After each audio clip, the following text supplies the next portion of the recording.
നമസ്കാരം, ഞാൻ Sethulakshmi. Chemmanur international jewellers Kaumudi ഹെഡ്ലൈൻസിലേക്ക് സ്വാഗതം. Presented by NCDC. ക്ഷേമത്തിന്റെ ചെപ്പടി വിദ്യ. നോട്ട് ദുരിതത്തിൽ ക്ഷമാപണവും സാധാരണക്കാർക്കുള്ള ക്ഷേമ പദ്ധതികളുമായി പ്രധാനമന്ത്രി നരേന്ദ്രമോദി. കറൻസി നിരോധനത്തിന്റെ തുടർ നടപടിയെക്കുറിച്ച് മൗനം പാലിച്ച മോദി പ്രഖ്യാപിച്ചത് ഇടത്തരക്കാർക്കും കർഷകർക്കും ഗ്രാമീണ ജനതയ്ക്കും ആനുകൂല്യ പദ്ധതികൾ. ഗ്രാമ നഗര മേഖലകളിൽ കുറഞ്ഞ പലിശയ്ക്കുള്ള ഭവന വായ്പ മോദിയുടെ പ്രധാന വാഗ്ദാനം. പരമാവധി 12 ലക്ഷം വരെയുള്ള വായ്പകൾക്ക് 4% വരെ പലിശ ഇളവ്.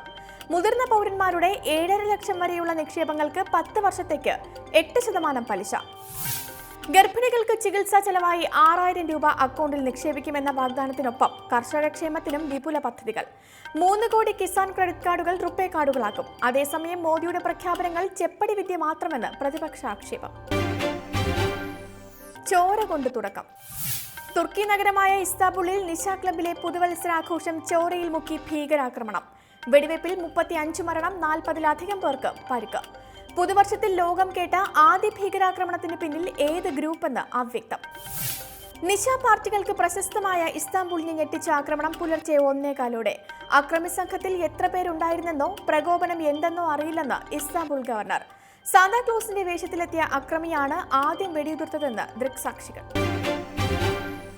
മുഖ്യൻ മാറിയില്ല, പക്ഷേ രാഷ്ട്രീയ കൂറുമാറ്റത്തിനും കുതിരക്കച്ചവടത്തിനും പുതിയ ചരിത്രമെഴുതി അരുണാചൽ പ്രദേശ്. മുഖ്യമന്ത്രി പെമാ ഖണ്ഡു ഉൾപ്പെടെ 33 MLA-മാർ പീപ്പിൾസ് പാർട്ടി വിട്ട് BJP-യിൽ. ഇതുവരെ സഖ്യകക്ഷിയായിരുന്ന BJP അരുണാചലിൽ ഒറ്റയ്ക്ക് ഭരണം പിടിക്കുന്നത് ഇത് ആദ്യം. പ്രതിസന്ധി മൂർച്ഛിച്ചത് മുഖ്യമന്ത്രി പെമാ ഖണ്ഡു കഴിഞ്ഞ ദിവസം പാർട്ടിയിൽ നിന്ന് പുറത്താക്കപ്പെട്ടതോടെ. പുതിയ മുഖ്യനെ തീരുമാനിച്ച് പാർട്ടി നടത്തിയ കരുനീക്കത്തെ പെമാ ഖണ്ഡു വെട്ടിയത് കൂട്ടക്കൂറുമാറ്റത്തോടെ. 43 MLA-മാർ ഉണ്ടായിരുന്ന PPA-യിൽ ഇനി അവശേഷിക്കുന്നത് 10 പേർ മാത്രം. കൂറുമാറ്റം പുതുമയല്ലാത്ത പെമാ ഖണ്ഡു മുഖ്യമന്ത്രിയായത് കഴിഞ്ഞ സെപ്റ്റംബറിൽ കോൺഗ്രസിൽ നിന്ന് നടത്തിയ സമാന കൂറുമാറ്റത്തിലൂടെ. സാഹചര്യങ്ങളാണ് തന്നെ കൊണ്ട് കൂറുമാറ്റം നടത്തിച്ചതെന്ന് പെമാ ഖണ്ഡുവിന്റെ വിശദീകരണം. പീപ്പിൾസ് പാർട്ടി പെരുമാറിയത് ജനാധിപത്യ വിരുദ്ധമായെന്നും ആക്ഷേപം. നാടകാന്ത്യം അഖിലേഷ്. രാഷ്ട്രീയ നാടകങ്ങൾ അവസാനിക്കാതെ യാദവദേശം. ഉത്തർപ്രദേശിൽ പാർട്ടിയിലേക്ക് തിരിച്ചെടുക്കപ്പെട്ട മുഖ്യമന്ത്രി അഖിലേഷ് യാദവിന്റെ ശക്തി പ്രകടനം ഇന്ന്. ദേശീയ കൗൺസിൽ യോഗത്തിൽ നിയമസഭാ തിരഞ്ഞെടുപ്പിലേക്കുള്ള സ്ഥാനാർത്ഥി നിർണയം മുഖ്യ വിഷയം.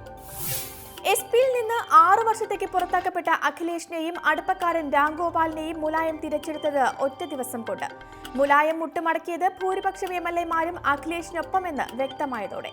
പുതിയ സാഹചര്യത്തിൽ പാർട്ടിയിൽ കൂടുതൽ കരുത്ത് നേടി അഖിലേഷ്.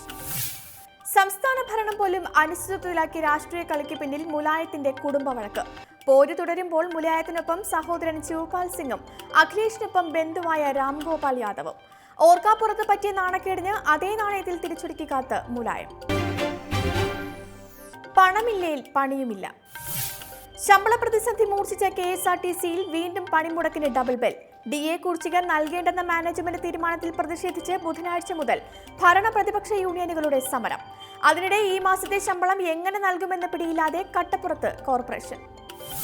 സാമ്പത്തിക പ്രതിസന്ധി രൂക്ഷമായതിനാൽ ശമ്പള പെൻഷൻ വിതരണം വൈകുമെന്ന മുൻകൂർ ജാമ്യവുമായി മന്ത്രി AK ശശീന്ദ്രൻ. വായ്പ ലഭിക്കാൻ താമസിക്കുമെന്ന് മുന്നറിയിപ്പ്.